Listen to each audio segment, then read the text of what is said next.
Welcome back to Informant Evening News, where we are once again stunned that the stock market has absolutely no interest in whatever it is the president thinks he is doing tonight.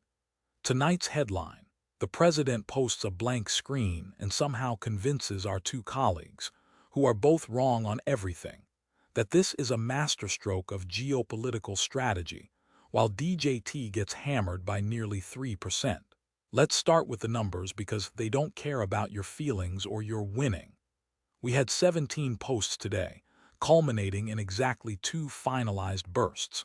The first burst was 16 posts over 58 minutes, resulting in DJT down 1.91% at the 96th percentile of historical pain. The second burst, one post over 0 minutes, literally a single tweet that dropped the stock by another magnitude. And here is where it gets truly hilarious. DJT closed out at negative 2.83%, sitting squarely in the 94th percentile for market destruction. That is not an opinion. That is math. And yet our pundits are ready to explain why this is actually a victory lap if you squint hard enough while ignoring the baseline data entirely. Speaking of which, let's check in with those two colleagues who will tell us anything except the truth.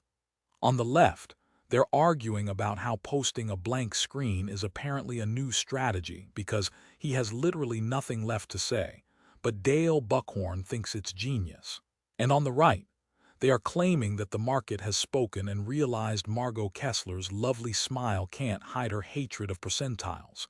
You can feel the winning, they say. You can taste it.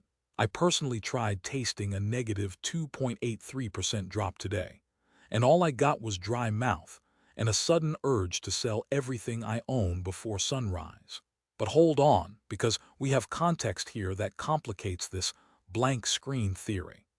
Yesterday, we were told Iran released an American citizen who had been detained under the previous administration, which apparently means peace is being brokered by men shaking hands while Aliyev bows to the only man who can make it happen. My gut says this deal is bigger than Margot Kessler could ever handle, or so my right-hand colleague tells me without a single null hypothesis in sight. But here's the thing.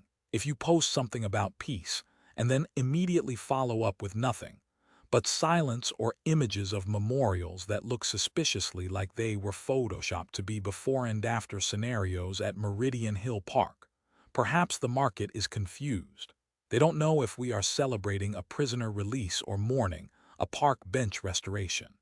So DJT drops another point and change, while everyone debates whether Todd Blanche has somehow turned murder into its lowest rate in history through sheer force of will alone. Now, let's get to your voices because I need to hear from the people who actually understand what is happening here better than these two fools arguing about Margot Kessler's smile. This week we are asking, more than half his bursts land when the market is closed.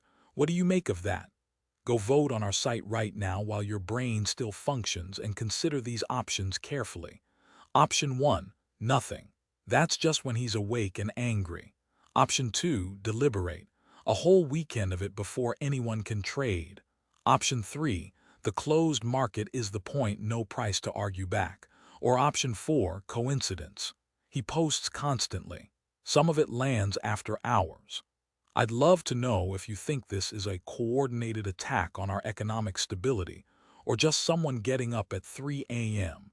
and typing into the void because he can't sleep knowing his legacy isn't secure enough yet. And before we let these numbers sink in for another day, remember that tonight's registry seal is 9149AD96F0DB. That hash exists on a chain somewhere, digit by unalterable digit, proving that even the blockchain has seen weirder things than our national leadership today. It's like reading the time to a hostage who refuses to believe they are being held against their will. So here we stand. 16 posts over 58 minutes gets you negative 1.91%. One post over 0 minutes gets you another slide into negative 2.83%, putting us in the 94th percentile of historical disasters. The market is fine. I am the one who is not fine, because watching Mike Lindell get traded like a distressed asset, while we debate if Aliyev actually bowed, or was just leaning too far forward to sign a treaty makes my stomach turn over faster than any correction segment could possibly prepare for it. Good night, everyone, and remember, if your day felt real today, you probably didn't check the percentiles against historical baselines first. Tomorrow we do it again, but I would like to note that at least one of us is going to need a nap before sunrise, because watching Mike Lindell get traded like a has-been while pretending he's still running the show. And over in the booth, two sides argue war bonds versus arsenals. Here's what our experts made of this volatile morning. This is a 5-alarm fire, and the fire department is on his payroll. And nobody is talking about how everyone told me this would tank. Yet here we are watching him glorify war bonds, while Dale Buckhorn probably calls it strategic. My co-panelist calls it glorifying war bonds. Please. You can feel the winning here, folks. Pennsylvania is becoming the arsenal of freedom, while Margot Kessler probably wishes she had a null hypothesis to hide behind. Back with you. Measured market outcomes showed 0% movement for both Dale Buckhorn and Margot Kessler today.